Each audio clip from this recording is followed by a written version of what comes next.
السلام علیکم ورحمۃ اللہ تعالی وبرکاتہ۔ صفا پہاڑ پھٹے گا اور اس میں سے ایک جانور نکلے گا جو لوگوں سے بالکل عربی زبان میں باتیں کرے گا، اور یہ جانور سچے ایمان والوں کو اور ایمان کے لباس میں چھپے منکروں کو نشان لگا کر الگ الگ کر دے گا۔ اسی جانور کو کہا جاتا ہے دابۃ الارض۔ ایک سوال یہ ہے کہ دابۃ الارض کا ذکر جو قرآن پاک میں آیا ہے یہ کیا ہے، اور یہ کیسا ہوگا، کہاں سے آئے گا، یہ کیا کرے گا اور کب آئے گا؟ آج قیامت کی جس نشانی کی ہم بات کرنے والے ہیں یہ بڑی امیزنگ، بڑی حیرت ناک نشانی ہے۔ دابۃ الارض کا نام تھوڑا مشکل ہے، مگر دابۃ الارض ہوگا کیا، وہ کیسے آئے گا؟ حدیث پاک میں آتا ہے کہ حضرت حذیفہ بن اسید غفاری رضی اللہ تعالی عنہ فرماتے ہیں، نبی پاک صلی اللہ علیہ وسلم ہمارے پاس اس وقت تشریف لائے جب ہم آپس میں گفتگو کر رہے تھے۔ آپ صلی اللہ علیہ وسلم نے ارشاد فرمایا، تم کیا باتیں کر رہے تھے؟ ہم نے عرض کیا، ہم قیامت کے بارے میں گفتگو کر رہے تھے۔ ارشاد فرمایا، اس وقت تک قیامت نہیں آئے گی جب تک تم اس کے بارے میں 10 نشانیاں نہ دیکھ لو۔ ان میں سے پہلا ہے دھواں، اور دوسرا دجال، نمبر 3 دابۃ الارض، اور نمبر 4 سورج کا مغرب سے طلوع ہونا، اور نمبر 5 حضرت عیسیٰ علیہ السلام کا نزول، اور نمبر 6 یاجوج ماجوج، نمبر 7 مشرق میں زمین کا دھسنا، اور نمبر 8 مغرب میں زمین کا دھسنا، اور نمبر 9 جزیرہ عرب میں زمین کا دھسنا، نمبر 10 یمن سے ایک آگ نکلے گی جو لوگوں کو ہانک کر میدان محشر کی طرف لے آئے گی۔ ان 10 نشانیوں میں سے ایک نشانی ہے دابۃ الارض۔ یہ کس چیز کا نام ہے، یہ کب آئے گا، اس کے آنے کا مقصد کیا ہے، اور یہ کیا کرے گا؟ یہ وہ سوالات ہیں جو ذہن میں آتے رہتے ہیں۔ اس لیے آپ سے گزارش ہے کہ آپ اس ویڈیو کو آخر تک ضرور دیکھیں، کیونکہ آج کے اس ویڈیو میں ہم آپ کو بتائیں گے کہ دابۃ الارض کیا ہے۔ عبداللہ ابن مسعود رضی اللہ تعالی عنہ نے فرمایا کہ جب علماء کرام دنیا سے رخصت ہو جائیں گے اور علم چلا جائے گا، قرآن اٹھ جائے گا، تو ارشاد باری تعالی کے مطابق اللہ تبارک و تعالی 19واں پارہ آیت نمبر 82 میں ارشاد فرماتا ہے، اخرجنا لهم دابۃ من الارض تکلمهم ان الناس كانوا بآیاتنا لا یوقنون، یعنی ہم زمین سے ان کے لیے ایک چوپایا نکالیں گے جو ان سے کلام کرے گا، یعنی 4 پاؤں والا جانور ہوگا۔ قیامت سے پہلے مکہ مکرمہ میں موجود صفا پہاڑ پھٹے گا اور اس میں سے ایک جانور نکلے گا جو لوگوں سے بالکل عربی زبان میں باتیں کرے گا، اور یہ جانور سچے ایمان والوں کو اور ایمان کے لباس میں چھپے منکروں کو نشان لگا کر الگ الگ کر دے گا۔ اسی جانور کو کہا جاتا ہے دابۃ الارض۔ دابۃ الارض کا جسم کیسا ہوگا، اس کی باڈی کیسی ہوگی، اور یہ دیکھنے میں کیسا ہوگا؟ حضرت ابن عباس رضی اللہ تعالی عنہ نے فرمایا کہ گردن ان کی اتنی لمبی ہوگی کہ اس کو مشرق والے لوگ ایسے دیکھیں گے جیسے مغرب والے دیکھ رہے ہوں گے۔ اس کا چہرہ انسان جیسا ہوگا، اور یہ منہ سے کھائے گا اور چونچ پرندے جیسی ہوگی۔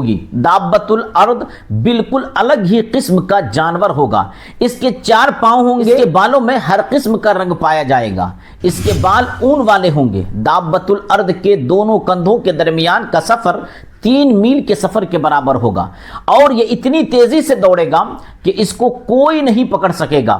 اس کا قد 7 گز لمبا ہوگا، اور سب سے بڑی بات کہ یہ عام انسانوں کی طرح بات چیت کرے گا۔ دابۃ الارض کا سر بیل کے سر جیسا، آنکھیں خنزیر کی آنکھوں جیسی، اس کا کان ہاتھی کے کانوں جیسے، اس کے سینگ پہاڑی بکرے کے سینگوں جیسے، اس کی گردن شتر مرغ کی گردن جیسی، اور اس کا سینہ شیر کے سینے جیسا، اس کا رنگ چیتے کے رنگ جیسا، اس کی کمر بلی کی کمر جیسی، اور اس کی دم مینڈے کی دم جیسی، اور پاؤں اونٹ کے پاؤں جیسے ہوں گے۔ دابۃ الارض صفا اور مروہ کے پہاڑ کے درمیان سے نمودار ہو کر تمام شہروں میں بہت جلد ریپڈلی پھرے گا، اور اس کے پاس حضرت موسیٰ علیہ السلام کا عصا اور حضرت سلیمان علیہ السلام کی انگوٹی ہوگی۔ ایمانداروں کی پیشانی پر عصا موسیٰ علیہ السلام سے نورانی خط یعنی روشن لکیر کھینچے گا، اور کافروں کی پیشانی پر حضرت سلیمان علیہ السلام کی انگوٹھی سے سیاہ مہر لگائے گا۔ صاف الفاظ میں کہے گا کہ یہ مومن ہے اور یہ کافر ہے۔ اس وقت تمام مسلم اور کافر اعلانیہ طور پر ظاہر ہوں گے، کسی کا کفر چھپ نہیں سکے گا اور یہ نشانی پھر کبھی نہیں بدلے گی۔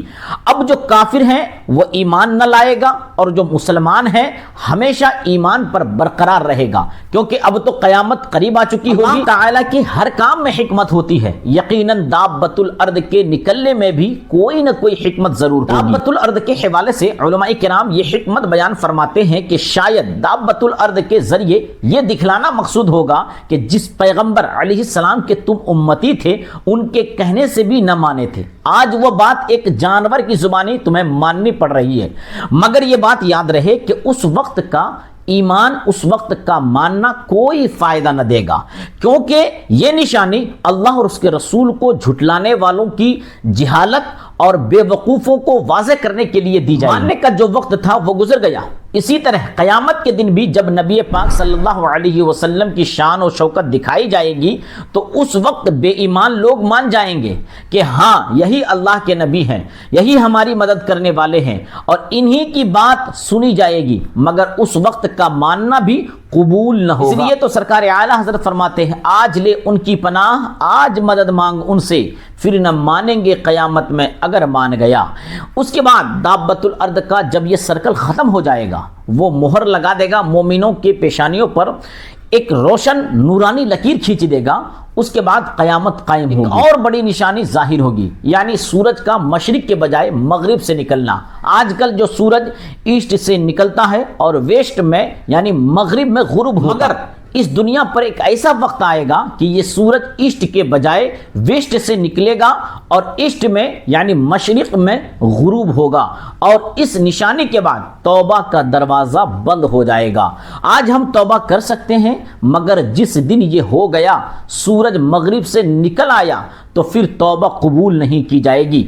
اس لیے آج ہمارے پاس وقت ہے گناہوں سے توبہ کرنے کا، ہم اپنے گناہوں سے توبہ کر لیں۔ ہے کہ آپ کو آج کا یہ قرآنی واقعہ پسند آیا ہوگا۔ آپ کا بھی کوئی اگر سوال ہو تو آپ کمنٹ سے میں لکھ کر ہم سے ضرور پوچھ سکتے ہیں، انشاءاللہ آپ کے سوال کا جواب بالکل قرآن و حدیث کی روشنی میں دینے کی کوشش کروں گا۔ اور آپ سے گزارش ہے کہ آپ اپنے دوست و احباب کو ہمارے اس ویڈیو کو ضرور شیئر کریں، اور اگر آپ نے ابھی تک ہمارے چینل کو سبسکرائب نہ کیا ہو تو سبسکرائب بھی ضرور کر لیں تاکہ مزید اسلامی مسائل کی مستند جانکاری حاصل کر سکیں۔ السلام علیکم ورحمۃ اللہ تعالی وبرکاتہ۔